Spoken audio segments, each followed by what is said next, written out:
I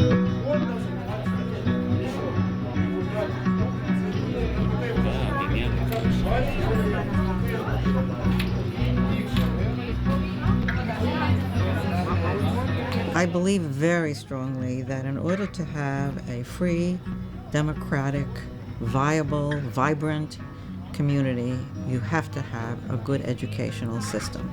אז באמת בית הספר התחיל ככיתה אחת של 28 תלמידים או 30 תלמידים. היום כל קריית החינוך מונה כ-750 תלמידים. מכל יישובי הסביבה מגיעים בהסעות, ולזכור איך התחיל כל הסיפור הזה, זה באמת אומר כמה גדלנו. וזה באמת הכל בזכות משפחת אברט, שנותנת את כל כולה פה בבית הספר. בית הספר התיכון הוקם הודות לסיוע של המשפחה, וכיוון שהמשפחה מאמינה בחינוך, אז ההשקעות שלהם נמשכות. Henry and I became involved in education in Israel.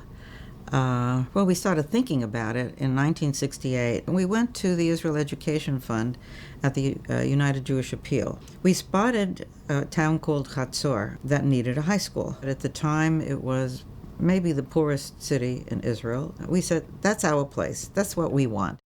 Chatzor is a city which confronts many challenges. It is the modern challenges of Israel. And the city itself is a poor city and needs a lot of help. The fact that a school of excellence is created in such a city makes a very substantial social change.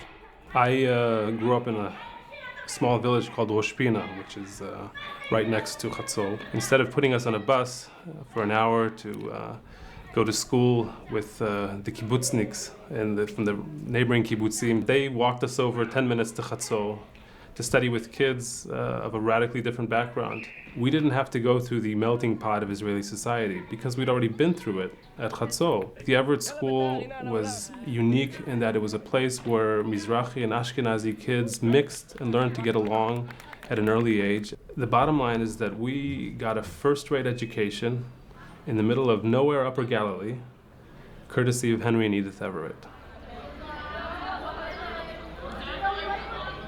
The school was dedicated in 1974. And my husband said at the time, as we approached the ceremonies, he said, you know, I would like to give a college scholarship to every youngster who graduates from the school. And a friend of ours, an Israeli who was there next to us, knowing that this was a really poor community, said, not to worry, it's not going to cost you a penny. You're not sending anybody to college. Well, were they mistaken? We started with 80 and then 100, and last year I think we had 130 scholarships. פה הבית ספר הרבה יותר קטן, היחס לתלמידים הוא הרבה יותר אישי. אם יש לך בעיה, יש לך מלא כתובות למי לפנות. עוזרים פה המון בשיעורי בית וללמוד. I want to confess that when the first days of the school, when we observed what was going on, it was not a happy situation. We didn't have a good principal. The teachers left a lot to be desired, and my husband and I were really concerned about the future of the school. So we decided to go to an organization that had a stellar reputation in running schools and developing personnel and all of the above, and that's Israel Sci-Tech schools. They came, brought in new principals, brought in trained teachers, upgraded the laboratories, worked with students directly. It was a sea change.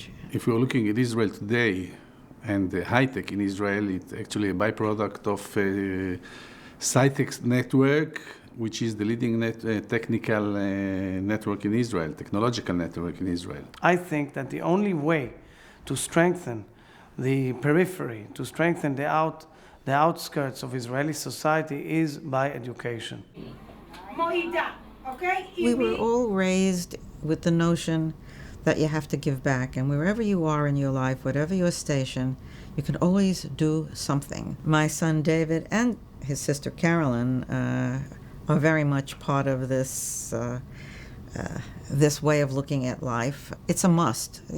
This one doesn't have a choice. We didn't have a choice. This is what we were prompted to do, and we just did it. So I don't think about why or when, we just did it. Mrs. Edith Everett and her late husband Henry showed the way to other philanthropists how Israel can be helped. My mom grew up in a home where charity and taking care of family and community was a very, very important thing. I have vivid memory of my grandfather, my mother's father, saying to me that a man never came to him with his hand out that he didn't put something in it.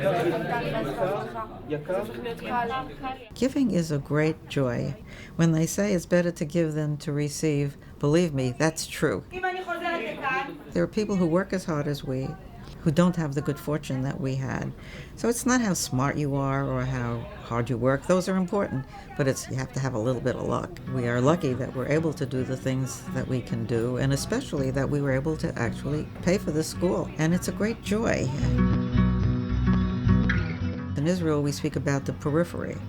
In America, we would probably refer to this as inner city schools that are having difficulties educationally. With the capacity of Israel's high-tech schools to bring in new teachers, better technology, I think we can expect a replication of what we saw in Chatzor. We're talking about building over the next 10 years 50 such schools. With their technology and their leadership, I think it will make a really significant difference in education generally in Israel. It's expensive to start a new school, even though the tuition is paid by the government. Upgrading laboratories, training teachers, finding the extra hours that are required to get a school really going is costly. So they're limited by that. The more funding we have, the more schools we can turn around.